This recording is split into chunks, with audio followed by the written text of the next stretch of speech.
உங்கள் மத்தியில் இந்த காலவெளியில் பேச விரும்புகிறேன். அதாவது ஆண்டவர் இயேசு என்ன சொல்றாரு? இந்த கல்லின் மேல் மோதுகிறவன் நொறுங்கி போவான், இது எவன் மேல் விழுமோ அது அவனை நசுக்கி போடும் என்று தன்னை குறித்து அவர் பரிசேயர்கிட்டவே வேத பாரட்டு சொல்றாருன்றதை அவங்க புரிஞ்சுக்கிட்டு இயேசுவை பிடிக்கிறதுக்கு தந்திரமான ஒரு வழி பண்ணாங்க. அதை இயேசுவும் அறிந்து அவர் என்ன சொல்றாரு? அப்ப ஏன் இதை சோதிக்கிறீங்க அப்படின்னு ஒரு கேள்வி கேட்கிறார். அவங்க ஒரு கேள்வி கேட்கிறாங்க, இயேசுவே நாங்க யூதர்களா இருக்கிறோம், எங்களை அரசாட்சி பண்றது ரோமர்கள், அந்த ரோமனுக்கு தலைவன் ராயன், அந்த ராயனுக்கு நாங்க வரி செலுத்திக்கிட்டு இருக்கிறோம், கப்பம் கட்டிக்கிட்டு இருக்கிறோம். அப்ப ராயனுக்கு வரி செலுத்துறது நல்லதா கெட்டதா அப்படின்னு சொல்லி கேட்கிறாங்க. நீங்க இருக்கிறீங்க இந்த ஊர்ல, ஒருத்தருக்கு அரசியல்வாதி உட்கார்ந்து இருக்கிறாரு, டிஎம்கே கட்சிக்காரரு. அப்ப ஒருத்தர் கேட்கிறாரு, டிஎம்கே ஓட்டு போறது தப்பா ரைட்டான்னு கேட்கிறாரு. அப்ப எப்படி இருக்கும்? நான் தப்புன்னு சொன்னா அவர் என்ன பண்ணுவாரு? அரசாங்கத்தில் இது பண்ணுவாரு. ரைட்டுன்னு சொன்னா அப்ப நீங்களும் என்ன பண்ணுவீங்க? இவர் ஓட்டு இவருக்கு ஜாதா போட்டதுக்காக இப்படி சொல்றாரா அப்படின்னு சொல்லுவீங்க. சொல்லுங்களேன். ஒரு சூழ்நிலை அந்த காலத்துல யூதர்களை ரோமர்கள் ஆண்டு கொண்டு வந்தார்கள். ரோமர்கள் அந்த இஸ்ரவேலர்களை ஆண்டு கொண்டு வந்தார்கள். இந்த ரோமர்கள் இஸ்ரவேலருக்குள்ளாக ஆட்களை நியமித்தார்கள். அப்படி நியமிக்கப்பட்டவர்கள் ஒருத்தர் தான் சகேயு, அப்படி நியமிக்கப்பட்டவர்கள் ஒருத்தர் தான் மத்தேயு. இவர்களாம் வரி வசூலிக்கக்கூடியவர்கள். அவங்க கிட்ட 10 ரூபாய் வாங்க சொன்னா இவங்க எக்ஸ்ட்ரா வரியை வாங்கிக்கிறது. இல்லாட்டி அவங்க என்ன பண்றது? வரி செலுத்துறது போக அவங்க ஏதாவது விளைச்சலை கொண்டு வந்தாலும் குரா அப்படின்னு வாங்கிக்கிறது. இப்படியெல்லாம் அடாவடித்தனம் பண்ணாங்க. இப்போ நம்ம ஒருத்தர் போலீஸ்காரர் இருக்கிறாருன்னா போலீஸ்காரருக்கு அவருக்கு அங்கே ஸ்டேஷன்ல எந்த உத்தியம் இருக்கோ அதை மட்டும் தான் பார்க்கணும். அது பாட்டுக்கு போற வர வண்டியெல்லாம் நிப்பாட்டி காசு கேட்டா எப்படி இருக்கும்? அது மாதிரி ஒரு சூழ்நிலை. இந்த யூதர்கள் அந்த ரோமர்களை வெறுத்தார்கள். அதே நேரத்தில் இந்த யூதர்கள் இஸ்ரவேலர்கள் யூதர்கள் ஒன்றை எதிர்பார்த்திருந்தார்கள், மேசியாவை எதிர்பார்த்திருந்தார்கள். இந்த அடிமைத்தனத்திலிருந்து மீட்கக்கூடிய ஒரு ராஜா உலகத்துக்கு வருவார் என்று எதிர்பார்த்திருந்தார்கள். அப்படி எதிர்பார்த்தவர் தான் இந்த மேசியா இயேசு என்று சொல்லி அவருடைய சீசர்களும் நம்பினார்கள். அதனாலதான் யூதாஸ் காரியத்தை இயேசுவை காட்டி கொடுத்தா இயேசுவை மறைச்சு போயிடுவாரு, அவங்க கையில தப்பிச்சு போயிடுவாரு, நமக்கு வெள்ளி பணம் மிச்சமாகும், நம்மளை என்ன பண்ணுவாரு பாராட்டுவார் இயேசு கிறிஸ்து நினைச்சு அவன் விளையாட்டுத்தனமாக அவன் என்ன பண்ணான்? அவன் காட்டி கொடுத்தான். இயேசு எத்தனை முறை அவரை கல்லறிய மக்கள் கல்லைகளை எடுத்த போது மறைந்து சென்று விட்டார். இந்த முறையில் சென்று விடுவார் என்று அவன் நினைத்துக் கொண்டிருந்தான். இன்னொரு நேரத்தில் வரலாற்று ராஜ்யம் பூவுலகத்தில் உடனடியாக தான் காட்டி கொடுப்பதனால் வந்துவிடும் என்று அவன் எண்ணினான். அதனால இயேசுவை அவன் காட்டி கொடுத்தான். இயேசுடைய சீசர்களில் யூதா குலத்திலே வந்த ஒரே ஒருத்தன் யார் என்றால் இந்த யூதாஸ் காரியர். இயேசு கிறிஸ்துடைய பணப்பையை தூக்கி கொண்டு வந்தான். இயேசு கிறிஸ்து போற இடத்துல மக்கள் காணிக்கை கொடுப்பாங்க, அதையெல்லாம் இவன் தான் வாங்கிக்குவான். இவன் வாங்கி சேர்த்து வைப்பான். ஒரு இடத்துல நலன்ற தைலத்தை ஒரு பெண் ஊற்றா, ஏன் இப்படி வேஸ்ட் பண்ற, இதை ஏழைகளுக்கு கொடுக்கலாமே அப்படின்னு சொல்லி சொல்றான். அப்ப இயேசு சொல்றாரு, அவனை அதட்டாத, அவன் எனக்கு இப்படி பண்றது நல்லது, என்னை அடக்கம் பண்றதுக்கு அடையாம இப்படி பண்றா, இவன் என்னை ஆராதனை செய்கிறா, இவன் ஆராதனை செய்வதற்கு நீ அவனுக்கு இடம் கொடு அப்படின்னு சொல்றாரு. ஏழைகள் எப்பொழுதும் உங்கள்கிட்ட இருக்கிறாங்க, நான் உங்கள்கிட்ட எப்படியும் இருக்க மாட்டேன். ஒரு அழியா சொல்லுங்க. இயேசு கிறிஸ்து ஏழைகளுக்கு முக்கியத்துவம் கொடுக்கல, அப்படிங்க ஏழைகளுக்கு உதவர்களுக்கு முக்கியத்துவம் கொடுக்கல. அப்படின்னா ஏழைகள் இருக்கிறாரா? இல்ல. ஆனா கடவுளுக்கு கொடுக்க வேண்டிய இடத்துல ஏழைகளுக்கு இடம் கொடுக்காதுன்றாரு. இதெல்லாம் நம்ம பார்க்கணும். நம்ம வேலைக்கு போறத ஆண்டவர் தப்புன்னு சொல்ல, ஆனா கடவுளுக்கு முக்கியத்துவம் கொடுக்கறத விட வேலையை வைக்கிறோமா? வீட்டுக்காரர் நேசிக்க கூடாதுன்னு சொல்லல, பிள்ளைகள் நேசிக்க கூடாதுன்னு சொல்லல, நேசிக்கணும். ஆனா இயேசுவை நேசிக்கிறத விட அதிகமா அவங்களை என்ன செய்யக்கூடாது? அதான் சொல்றாரு, தகப்பனையாவது தாயையாவது மனைவியாவது பிள்ளையாவது வெறுக்காதவன் எனக்கு பிரியமானவ கிடையாது அப்படின்ற. அப்படின்னா அவங்களை வெறுத்துக்கிட்டே இருக்கணுமா? இல்ல, அவங்கள ஒரு 2வது இடத்துல வச்சிடணும், அந்த 3வது இடத்துல வச்சிடணும். முதல் இடத்துல ஆண்டவர் மாத்திரம் தான் இருக்கணும். ஒரு ஆமென் சொல்லுங்களேன், ஒரு அல்லேலூயா சொல்லுங்களேன். அல்லேலூயா. இங்கதான் நம்ம முக்கியத்துவம் கொடுக்கணும். முக்கியத்துவம் எதுக்கு கொடுக்கிறோமோ அதுக்கு தான் நம்ம முழுமையா அர்ப்பணிப்போம். ஒரு ஆமென் சொல்லுங்களேன். அல்லேலூயா. நம்ம டிவிக்கு சேனலுக்கு நம்ம என்ன செய்வோம்? அந்த செல்போனுக்கு அதிக முக்கியத்துவம் கொடுத்தா இருப்போம். இங்க அடுப்பத்தி எரிச்சு அப்படியே புகஞ்சுக்கிட்டு இருக்கோம், பால் கறிக்கிட்டு இருக்கோம், இங்க இருந்து அப்படியே வேகமா ஓடிக்கிட்டு இருக்கோம். அல்லேலூயா, அல்லேலூயா. சமீபத்தில் ஒரு வாட்ஸ்அப்ல எனக்கு ஒரு வீடியோ யார் அனுப்புனான்னு தெரியல. ஒரு அம்மா என்ன பண்றாங்க, போன் பேசிக்கிட்டு பிள்ளை கொண்டு போய் ஃப்ரிட்ஜில் வச்சு பூட்டிடுறாங்க. அந்த ஐயா என்ன பண்றாரு, அவரு ஏதோ பிஸியில வந்து சாப்பிட வந்தவர் எங்க காலம் கேட்கிறாரு. நம்ம போன்லயே கண்டினியூல இருக்கிறாங்க. ஒரு 5 மினிட்ஸ் மேல இருக்கு. கடைசியில பிள்ளை எங்க கேட்டா அவங்க எங்க தேடி பார்த்தா எங்கேயுமே இல்ல. கடைசியில அந்த ஐயாவா பார்த்து என்ன பண்றாரு, ஃப்ரிட்ஜ் எடுத்தாந்து பாக்குறா, அதுக்குள்ள குழந்தை கிடக்கு. பாருங்க, இன்னைக்கு மாறிட்டே இருக்கிறோம். ஒரு ஆமென் சொல்லுங்களேன். இந்த இஸ்ரவேலர்கள் யூதர்களை வரி வசூலிக்கிறவங்களை வெறுத்தார்கள், அந்த ராயன் ரோமர்களையும் வெறுத்தார்கள். நம்மள அரசாங்கத்தையும் வெறுக்கிறோம், போலீஸ்காரத்தையும் வெறுக்கிறோம் சொல்ல. அது மாதிரி சூழ்நிலை. இந்த சூழ்நிலை இயேசுதான் மேசியா, நம்மை விடுவிக்க போற ராஜா. எப்படி மோசேயை எகிப்திலிருந்து ஜனங்களை வெளியே கொண்டு வந்தாரோ அது மாதிரி இந்த ரோமர் கையிலிருந்து இந்த இயேசு கிறிஸ்துவை விடுதலை பண்ணிடுவாரு. அப்படி 12 பேரை சீசர்களாக கூட்டிட்டாங்க. அவங்களே அதுதான் எதிர்பார்த்துட்டு இருந்தாங்க. ஒரு முறை பேதுரு சொன்னாரு, இயேசு கிறிஸ்து எல்லா சீசனையும் சொன்னாரு, நான் எருசலேமுக்கு போகணும், என்னை சிலுவையில அடிச்சு கொள்ளுவாங்க, நான் மரிக்கணும், நான் 3ஆம் நாள் உயிரோட எழுபணும்னு சொன்னோடனே எல்லா சீசனும் சொன்னான், ஆண்டவரே அப்படி உங்களுக்கு நடக்கவே கூடாது.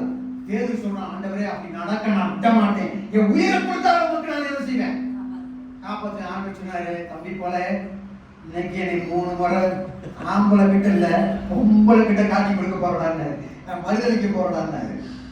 ஆமென் சொல்லுங்களேன். அப்படி பேச்சு முச்சு அவனால கூட முடியல. ஏன்னா அவர் அதுக்கு முன்னாடி சொன்னது எல்லாமே நடந்துருச்சு. அவன்கிட்ட சொல்றாரு, நீ போய் கடல்ல போய் ஒரு தூண்டில் போடு, அந்த மீனுக்குள்ள ஒரு வெள்ளி பணம் இருக்கு, அதை வச்சு எனக்கும் உனக்கும் அந்த ராயனுக்கு என்ன செஞ்சிரு. இவருக்கு புரிஞ்சுக்கவே முடியலையே நம்மளால. இவர் ராயனுக்கு மக்களுக்கு வரி சேர்க்கக்கூடாதுன்னு சொல்லி எதிர்ப்பா பரபாசைக்கு ஒரு ஒரு ஒரு கலவரக்காரனாக இருப்பார் பார்த்தா, இவர் என்னன்னு பார்த்தா அவங்களுக்கு ஒத்து போறாரு. ஸ்வீசர்ல குழம்பி போயிட்டாங்க. இவரை நம்பலாமா? அப்ப இயேசு கேட்டாரு, நீங்களும் என்னை விட்டு போகி விட மனதாயிருக்கீங்களோ? கேள்வி கேட்டாரு. உடனே பேருக்கு சொன்னாரு, நம்ம முந்திரி கொட்ட ஐயா என்ன பண்ணாருன்னா, ஆண்டவரே நித்திய ஜீவ வசனங்கள் உங்களிடம் அல்லவோ உண்டு, நாங்கள் எப்படி? அப்ப இயேசு சொன்னாரு, உண்மையிலே நீங்க என்கிட்ட வரல, நான் அற்புதங்கள் செய்யறேனே, 5 அப்பத்தை வச்சு 2 மீனை கூட 5000 பேர் போஷிச்சனே, அந்த சோத்துக்காக வர்ற சோத்து மாட்டாங்கிறாங்க. இல்ல, போன வாரத்தில் நான் செட்டிப்பட்டி ஹாஸ்பிட்டல் வந்தேன். அப்போ மாலை ஒரு இடத்துல அங்கே மார்க்கெட் ஓடிக்கிட்டு இருந்துச்சு, சபாக்கிழமை. அப்போ நான் காரை பாட்டு நானே எங்கள் தங்கச்சியும் உள்ள உட்காந்துருக்கும் போது ஒரு கடையில் பார்த்தேன். அந்த ஹோட்டல் பேரு சோத்தாண்டி ஹோட்டல்னு போட்டுருச்சு. இயேசு கிறிஸ்து இப்படிதான் சொன்னாரு, நீங்க சோத்தாண்டி பயப்படுறீங்களா? உங்களுக்கு 1 ரூபாய் கொடுக்கல, நீங்க வந்து உட்காருவீங்களா அப்படின்னு.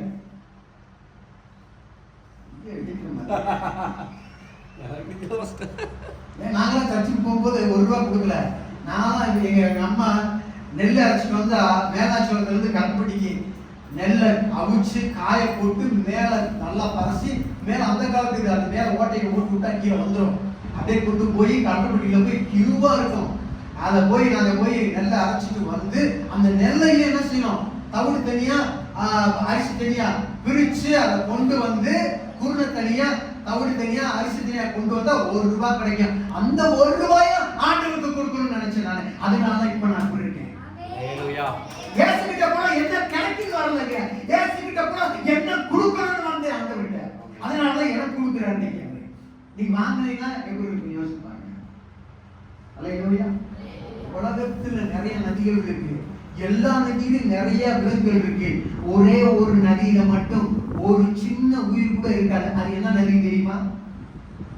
அது என்ன நதி தெரியுமா? தெரியாது. பாமர் சொல்லியிருக்கேன், இந்த காலை வாங்கி இந்த காலை இப்பயே விட்டுட்டு போயிருக்கேன். அல்லேலூயா, அல்லேலூயா. புரியுதா இல்லையா? சொத்தாண்டி ஹோட்டல்களே, அல்லேலூயா. ஒரு வார்த்தை கேட்ட நம்ம என்ன செஞ்சிருக்கோம், அப்படியே ரெக்கார்ட் பண்ணிடணும். நம்ம என்னத்தை ரெக்கார்ட் பண்றோம்? அதெல்லாம் ரெக்கார்ட் பண்றோம். அதனால ரெக்கார்ட் பண்ண வேண்டியது ஆட்டோமேட்டிக் டெலிட் ஆயிடுது. ஒரு அல்லேலூயா சொல்லுங்க. ஹalleluya. சமக்கடல், இந்த கடலுக்கு பல இடங்கள் இந்த நதியிலிருந்து தண்ணி வரும். ஆனா ஒரு டிராப் கூட வெளியேறாத இந்த நதி. வாங்குகிறதை பார்க்கணும் கொடுக்கிறது.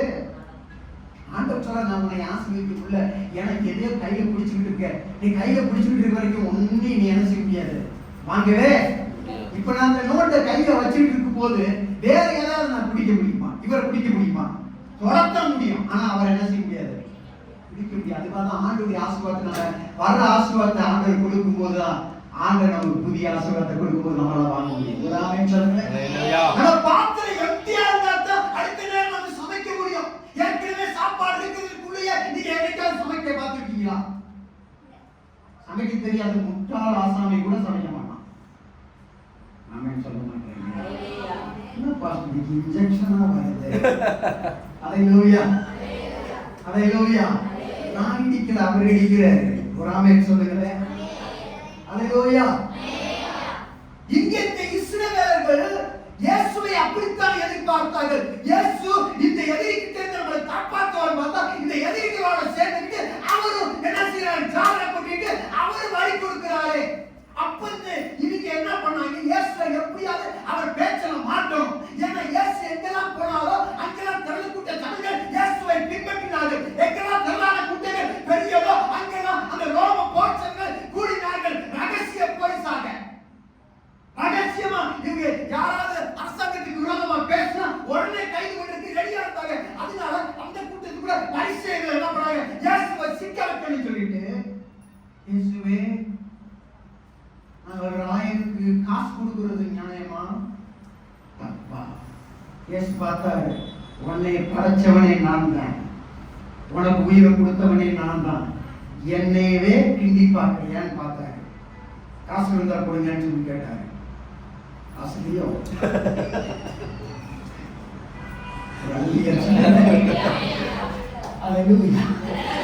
ஊழியக்காரனுக்கு தான் தெரியும்.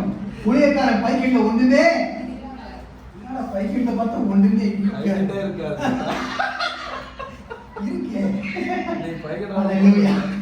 பைக்கிட்டு இருந்தா தான் ஆண்டவர் நெப்புவார். ஹalleluya. எக்ஸ்ட்ரா டச் வந்து போறாரு. ஹalleluya. காசு இருக்கான்னு சொல்லி கேட்கிறார். அதுல ஒரு கை கொடுத்தோம். ஆண்டவரே இந்த அளவுக்கு காசு அப்படின்னு. அந்த காசுல ஆண்டவருக்கு என்ன செய்ய போறாருன்னு பார்த்தா, அஞ்சப்ப 2 மீன் மாதிரி பெருமா சாய்பாபா கையில மாயக்கடை விட்டு போட போறாரோ அப்படின்னு நினைச்சான். அதுல ஆண்டவர் கேட்டாரு, இதுல இருக்கிற உருவமும் முகமும் யாருன்னு சொல்லி கேட்டாரு. இதுல இருக்கிற உருவமும் யாருன்னு சொல்லி கேட்டாரு. அந்த வசனத்தை நல்லா வாசிங்க பார்க்கலாம். எடுத்து வாசிங்க. இப்ப வாசிங்க, அந்த வசனத்தை வாசிங்க பார்க்கலாம். 20ஆம் அதிகாரம் நடக்குது.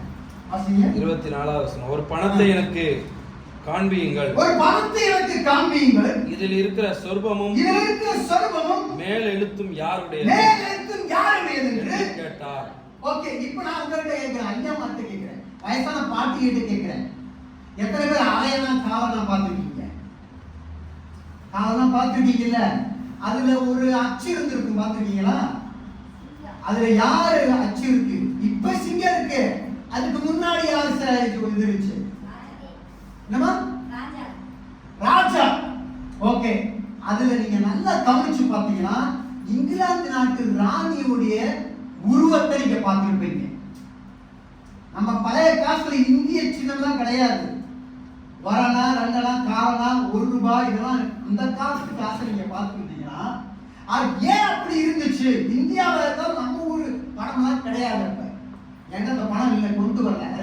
உங்களுக்கு காமிச்சிருக்கேன். பழைய ரூபாய் விற்கிற இடங்கள்ல பாத்தீங்கன்னா அவங்க கிட்ட பழைய காசுல அது இன்னைக்கு இருக்குது. ஏன் அப்படின்னா இங்கிலாந்து நாடு இந்தியாவை ஆண்டுகிட்டு இருந்துச்சு. அதனால அந்த நாட்டு ராணியுடைய உருவம் இந்திய பணத்தில் பொறிக்கப்பட்டு இருந்தது. நல்லா கவனிக்கணும். இப்பதான் 10 ரூபாய் நோட்ல யார் வந்திருக்கா? 100 ரூபாய் நோட்ல யார் வந்திருக்கா? 200 ரூபாய் நோட்ல யார் வந்திருக்கா? 500 ரூபாய் நோட்ல யார் வந்திருக்கா? பழைய செல்லாத 1000 ரூபாய் நோட்ல யார் இருந்தா? யார் இருந்தா? ஏன் காந்தி தாத்தாவை பொறிச்சாங்க? சும்மா தாத்தா அழகா சிரிக்கிறாரு இருக்கா? சுதந்திரம் வாங்குவதற்கு இந்த தேசத்துல முன்னாடி நின்று தேசத்துக்கு தந்தை, அதனால அவருக்கு நாங்கள் கொடுக்கிறோம் மரியாதை. ஆமென் சொல்லுங்க. அல்லேலூயா. அப்ப ஆண்டவர் சொன்னாரு, இந்த உருவத்தில் இருக்கிறது யாருடைய முகம் அப்படின்னு கேட்டாரு. இது ராயனுடைய முகம் இருக்கிறது என்று சொன்னார். அப்ப ஆண்டவர் சொன்னாரு, இது ராயனுக்குரியது, அதனால ராயத்தை போய் என்ன செஞ்சிருக்கேன். ஆனா அதோட ஆண்டவர் புல் ஸ்டாப் வைக்கல. அத கவனிக்கணும். நீங்க ராயனுக்கு வரி செலுத்திக்கிட்டே இருக்கீங்களா? ராயனுக்கு தான் நீங்க சொந்தம் அப்படின்னு சொல்லல. ராயனுக்குரியது பணம், ஆனா தேவனுக்குரியது நீங்கள் கரங்களை தட்டி கர்த்தரை ஸ்தோத்திரிங்கள். அல்லேலூயா, அல்லேலூயா. பணம் ராயனுக்கு போகட்டும், ஆனால் நீயோ தேவனுக்குரியவன், தேவனுக்குரிய உன்னை நீ உன்னை தேவனுக்கு உன்னை ஒப்புக்கொடு என்று சொன்னான். அல்லேலூயா, அல்லேலூயா. இப்ப என் கையில் இந்த வாட்ச் இருக்குது. இந்த வாட்சை யாருக்கும் திருட நான் என்ன செய்ய மாட்டேன், விட்டு விட மாட்டேன். இந்த காசு இந்த வாட்சை வாங்குறதுக்கு நான் என்ன பண்றேன், காசை கொடுத்து வாங்கியிருக்கேன். அதனால எப்பயுமே என் வாட்சை பார்த்துக்கிட்டே இருக்கேன். அல்லேலூயா, அல்லேலூயா. என்னுடைய பொருளை நான் பாதுகாக்கிறேன், உங்களுடைய பொருளை நீங்கள் பாதுகாக்கிறீர்கள். அப்படி என்றால் தேவனாகிய கர்த்தர் தேவனுடையதை அவர் பாதுகாக்கிற தேவனாக இருக்கிறார். அல்லேலூயா, அல்லேலூயா. ஆண்டவர் எல்லாத்தையும் உண்டாக்கட்டும் சொன்னாரு.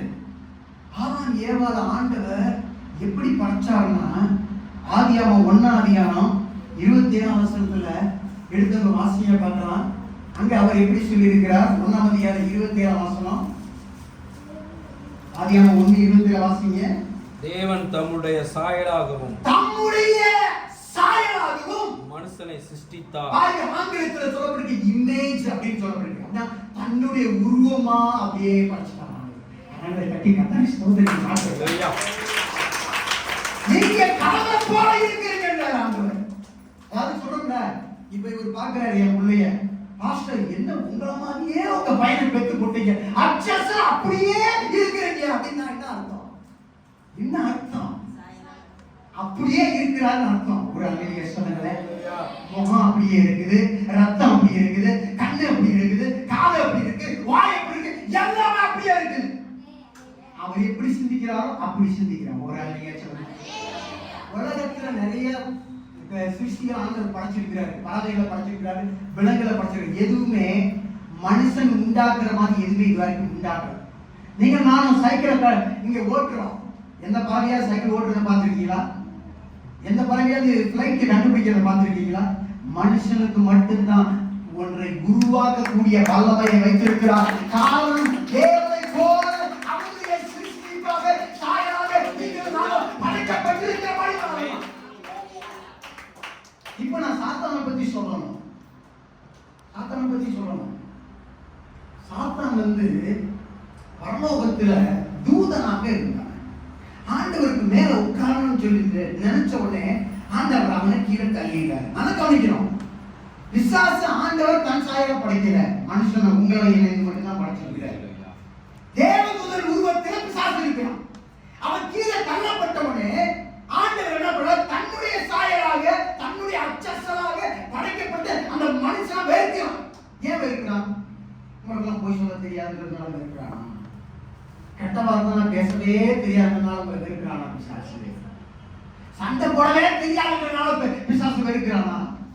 மனுஷனை ஏன் பிசாசு வெறுக்கிறான் அப்படின்னா, ஆண்டவருடைய இமேஜ், ஆண்டவருடைய உருவம் உனக்குள்ள இருக்கிறத பார்த்து அவனுக்கு பொறுக்க மனசு இல்ல, பிடிக்கல, வெறுக்கிறான். அதனாலதான் அந்த பிசாசு உங்களை இணையம் வெறுக்கக்கூடியவனாக இருக்கிறான்.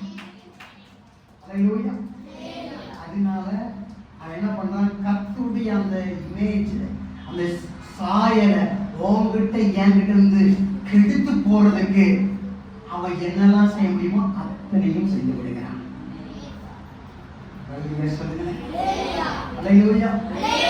ஆண்டவர் தன்னுடைய சாயலை படைச்சாரு. தன்னை போல படைச்சாரு. தன்னை போல நல்லது செய்யறவனா படைச்சாரு. தன்னை போல பிறருக்கு ஆசீர்வாதம்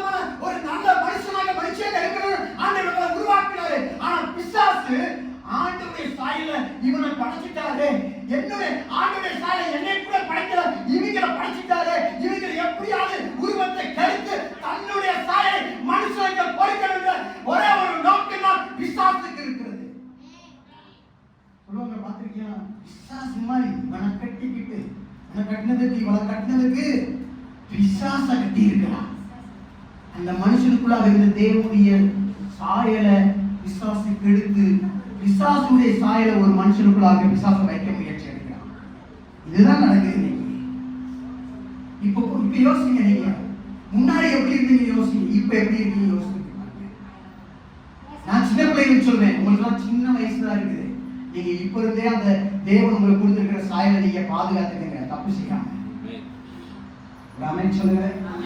ஏற்கனவே பிசாசுக்கு ஒப்பு கொடுத்து பிசாசுடைய அந்த இமேஜ், அந்த உருவத்தை எடுத்தவங்களுக்கு சொல்றேன், இயேசுவின் நாமத்தினாலே பிசாசு தன்னுடைய சாயலை உங்களுக்குள்ளாக வைத்திருந்தாலும் ஆண்டவர் இயேசு என்ன பண்ணாரு தெரியுமா?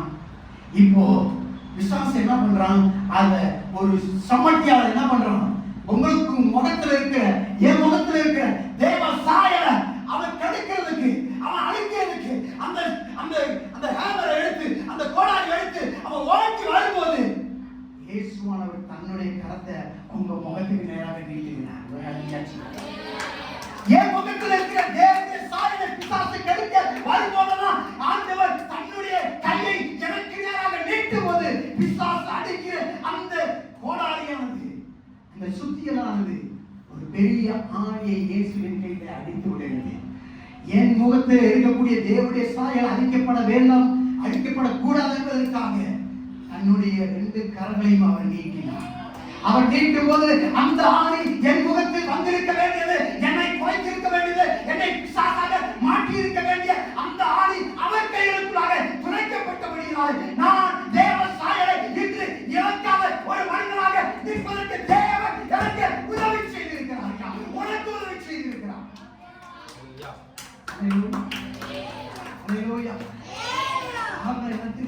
அவர் நம்ம மேல் வைத்திருந்த மிகப்பெரிய அன்பு, என்னை போல் உருவாக்கி இருக்கிறேன். இவனை பிசாசு இவன் சாயலை எடுத்துக்கொண்டு நான் விட்டு கொடுக்கவே மாட்டேன். சமீபத்தில் ஒரு சகோதரி பேரை குறிப்பிடவில்லை, அந்த சகோதரி அவருடைய கணவரும் மகனும் வந்து வீட்டில் படுத்திருக்கும் போது திடீரென்று வீட்டுக்குள் குடித்து நுழைந்து கிரிக்கெட் பேட்டால அந்த சகோதரியை சராமரியாக அடிக்கிறார்கள். அடித்தது வேற யாரும் இல்லை, தான் 10 மாதம் பெற்றெடுத்த மகனே, 10ஆம் கிளாஸ் படிக்கிற மகனே சொந்த தாயை அடிக்கிறான். அந்த தாய்க்கு எதிர்த்து அடிக்க துணிவில்லை, காரணம் என் மகன் அடிக்கிறான், அடிக்கட்டும். அவன் மேல் வைத்திருந்த அன்பு.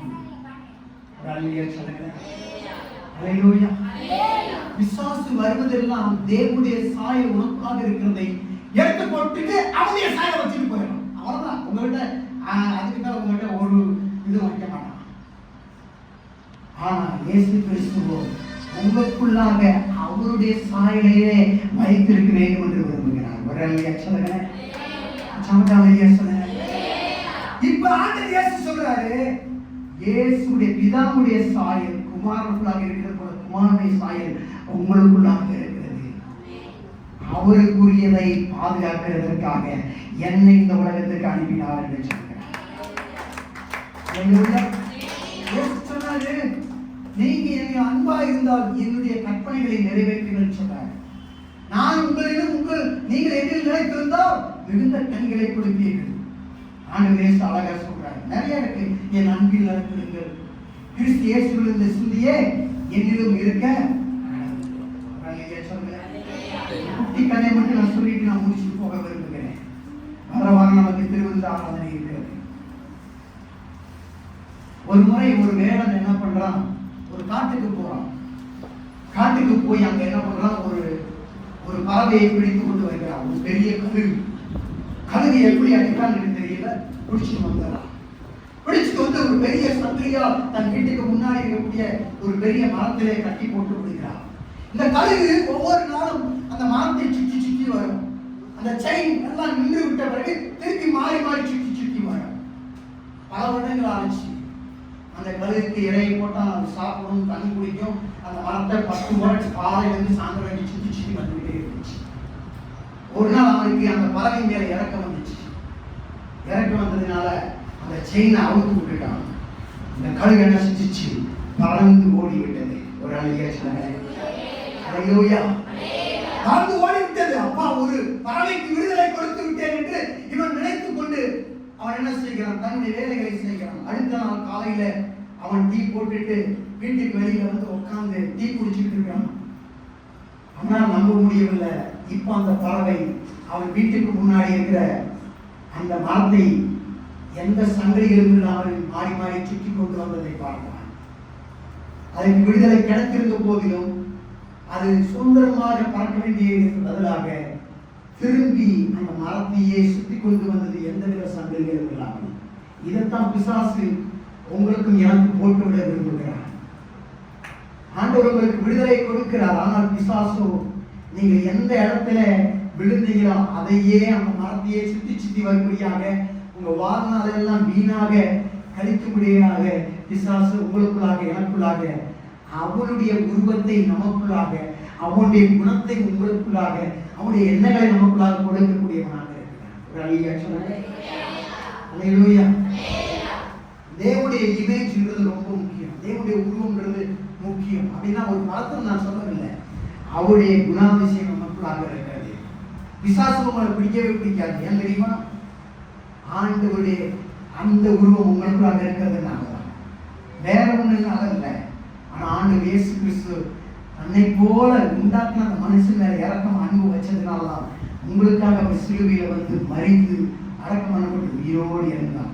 மீண்டும் வருவேன் என்று அவர் சொல்லியிருக்கிறார். அவர் நமக்காக ஒரு பரிசுத்த ஆவியானவரை கேட்கிறவாளை விட்டு சென்றிருக்கிறார். ஒரு அல்லேலூயா. எப்படிப்பட்டதான சூழ்நிலைக்குள்ளாக பிசாசு உங்களை வைத்திருந்தால் எனக்கு தெரியாது. நீங்க உண்மையாக ஆண்டவருக்கு உங்களை ஒப்புக் கொடுப்பீங்கன்னா உங்களை ஆண்டவர் எடுத்த ஆயிரங்களுக்கு பயன்படுத்தக்கூடியவராக. உலகத்துல உங்களை குருவியா படைச்சிருக்கலாம், ஒரு நாயா படைச்சிருக்கலாம், சிங்கமா படைச்சிருக்கலாம், புலியா படைச்சிருக்கலாம். ஆனா அப்படி படைக்கிற. ஏன் தெரியுமா? நீங்க நினைக்கலாம், நான் அப்படி இருந்தா நல்லா சந்தோஷமா இருந்திருப்பேன். அவைகளை காட்டிலும் மேலான தன்னை போல அவர் உங்களை உருவாக்கி இருக்கிறார். ஒரு அல்லேலூயா. நீங்களும் நான் விளையாடப்பட்டவர்களாக இருக்கிறோம். அறிவியல் இப்படி சொல்லுகிறது. சயின்ஸ் படித்தவருக்கு தெரியும், ஒரு ஆணுடைய கருவு பெண்ணுடைய முட்டை கருவுக்கு போறதுக்குள்ளாக லட்சக்கணக்கான அந்த விந்துகள் இறந்து விடுகிறது. லட்சத்தில் ஒரு விந்து தான் அந்த முட்டையை தொடுகிறது. அப்படி தொட்டதவர்கள் அந்த முட்டை தான் பிள்ளையாக வெளியே வந்தது. அப்படிப்பட்டவர்கள் தான் நீங்கள் நானுமாக இருக்கிறோம். லட்சத்தில் ஒருவர் தான் நீங்கள் நானுமாக இருக்கிறோம். லட்சத்தில் 1000 பேர், லட்சக்கணக்கான பேர் இறந்து விட்டு அந்த சூழல் யாரும் அங்கே எல்லாரும் அடித்திருந்தாலும் அவர்களையும் தாண்டி அந்த முட்டையை தொட்டு வந்தவர்களால் நீங்கள் நானுமாக இருக்கிறோம்.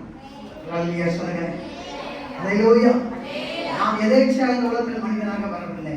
தேவன் ஒரு நோக்கத்தோடு உங்களை என்னை படைத்தவராக இருக்கிறார். ஒரு நிறைய பேர் அதை புரிந்து கொள்ளாமல் தங்களை மாய்த்துக் கொள்கிறார்கள். வீணாக குடிக்க அடிமையாகிறார்கள், பொல்லாத தீமையான காரியங்களுக்கு அடிமையாகிறார்கள், சிலர் கவலைக்கு அடிமையாகிறார்கள், சிலர் நான் ஏன் பிறந்தேன் என்று கேள்வி கேட்கிறார்கள். ஆனா தேவனாகிய கர்த்தர் உங்களை என்னை கொண்டு ஒரு மிகப்பெரிய நோக்கத்துக்காக இந்த ஊர்ல வைத்திருக்கிறார். இந்த பூமியில வைத்திருக்கிறார். அவருடைய சாயலாக படைத்திருக்கிறார். இந்த சாயலை நீங்கள் எப்படி காத்துக்கொள்ள முடியும்? கர்த்தருடைய வார்த்தையின்படி அதை வாசித்து அதன்படி நடக்கும்போது, தேவனே என்னை முழுமையாக ஒப்புக் கொடுக்கிறேன் ஐயா, என்னை உங்களை போலவே படைச்சிட்டீங்க, அதுக்கு என்ன காரணம், என்னை அந்த நோக்கத்தை வெளிப்படுத்துங்கன்னு சொல்லி ஒவ்வொரு நாள் கேட்டு ஜெபத்திலே கேட்டு நாம் அதன்படி நடப்போமானால் நிச்சயமாக நீங்களும் நானும் ஒரு காரியத்தை செய்வோம். இயேசு செய்த அதே காரியத்தை செய்யக்கூடியவர்களாக இருப்போம். இயேசு என்ன செய்வார் தெரியுமா? இந்த பூமிக்கு நான் மனுஷகுமாரன் வந்ததே பிசாசின் கிரியைகளை அழிக்கும்படிக்கே மனுஷகுமாராக இயேசு கிறிஸ்து உலகத்துக்கு வந்தார். அப்படின்னா இயேசு எதுக்கு உங்களையும் அவருடைய தத்துவமாக இந்த உலகத்தில் விட்டிருக்கிறார்னா பிசாசின் கிரியைகளை அழிக்கும்படியாகவே ஆண்டவர் உங்களையும் மனுஷனாக மனுஷியாக அவருடைய சாயலை படைத்து வைத்திருக்கிறார். அல்லேலூயா, அல்லேலூயா. நம்ம பிசாசுக்கு இடம் இருந்தோம்னா, பிசாசுடைய உருவங்கள் நமக்குள்ளாக இருந்திருக்கும்னா, செயல் இருந்திருக்கும்னா, ஆண்டவரை கேட்கிற ஆண்டவரே இயேசுவே, என் மேல வைத்திருந்த பிசாசுடைய அந்த சுத்தியலை நீங்க தாங்கி பிடிச்சீங்களே, அதற்காக நன்றி. கண்களை மூடி நேர்மாக போட்டு ஆண்டவரே, நான் அந்த